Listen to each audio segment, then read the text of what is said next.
Welcome back, well, actually, welcome for the very first time to Sussex Champions, the podcast where we read the royal coverage so you don't have to, and then calmly explain why so much of it is absolute rubbish. I'm Mark, your host, and today we're starting strong, because nothing says new podcast energy quite like watching royal reporters twist themselves into emotional pretzels to defend the indefensible. This week, Prince Harry appeared at London's Royal Court of Justice, testifying in his ongoing case against associated newspapers, the publishers of the Daily Mail.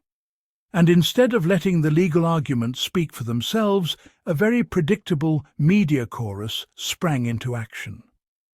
The new strategy? Not the Mail didn't do this. Not the evidence is weak. No.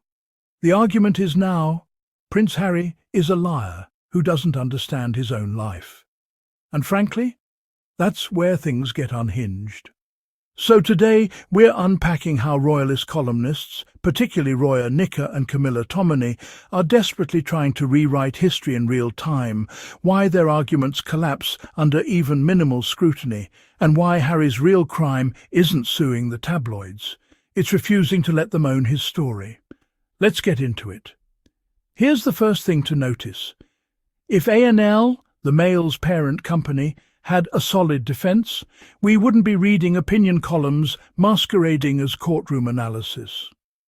We wouldn't need royal reporters suddenly acting like amateur psychologists, scolding parents, or weirdly invested exes insisting you loved it actually. Legal cases are won with evidence, not vibes.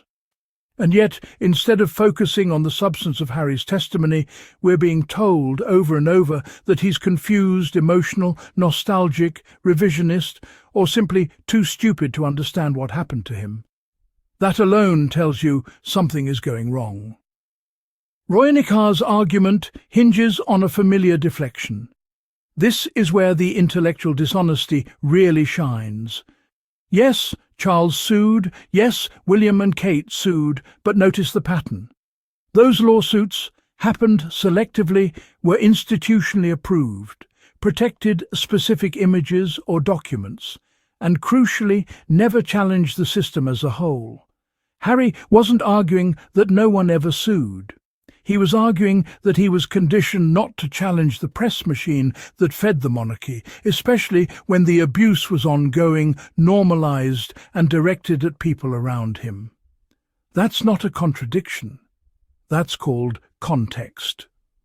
One of the most galling parts of Nikhah's piece is the idea that Harry must have enjoyed royal life, because sometimes, brace yourself, he smiled in public. This is the logic. You laughed once, therefore you were never unhappy. You performed well, therefore you weren't coerced. You succeeded, therefore you consented to everything.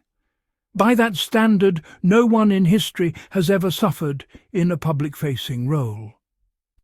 Harry admits he was good at the job. He admits he played the role well. He admits he used the platform. What he is saying, very clearly, is that he didn't fully understand the cost until it became unbearable, especially once the same machinery turned on Meghan. That's not revisionism, that's growth.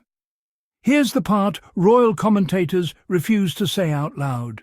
Harry tolerated the system longer than he should have, until it nearly destroyed the woman he loved. The press wants to frame this as Harry changing his story. Harry being manipulated, Harry rewriting history. But the truth is simpler and far more damning. When Meghan entered the picture, the abuse escalated. The racism intensified. The boundaries vanished. And suddenly the trade-offs no longer made sense. That's not weakness. That's clarity. This is the royal press's favourite bad faith argument. Let's be very clear. There is a moral and legal difference between telling your own story on your own terms and having your life stolen, hacked, leaked and sold without consent. People sue tabloids for phone hacking, medical record theft, publishing private letters, breaking into homes. But somehow, magically, Harry is told he deserved it because he was born royal, and because he eventually refused to stay silent. That's not logic. That's punishment for disobedience. This is what really enrages people like Roya Nikkhah. Harry didn't just leave. He didn't just sue. He refused to let his abusers narrate his life. For decades, royal reporters controlled who was difficult, who was lazy, who was troubled. Harry broke that cycle. And now they're furious. Because if he gets to define his own experience, the entire royal media ecosystem starts to look exactly like what it is: exploitative, symbiotic, and deeply unethical. So no, Prince Harry isn't lying. What's happening is far more uncomfortable for the press. He's remembering clearly, he's speaking plainly, and he's no longer playing along. And that, apparently, is unforgivable. If you enjoyed this episode, follow Sussex Champions, leave a review, and join me next time.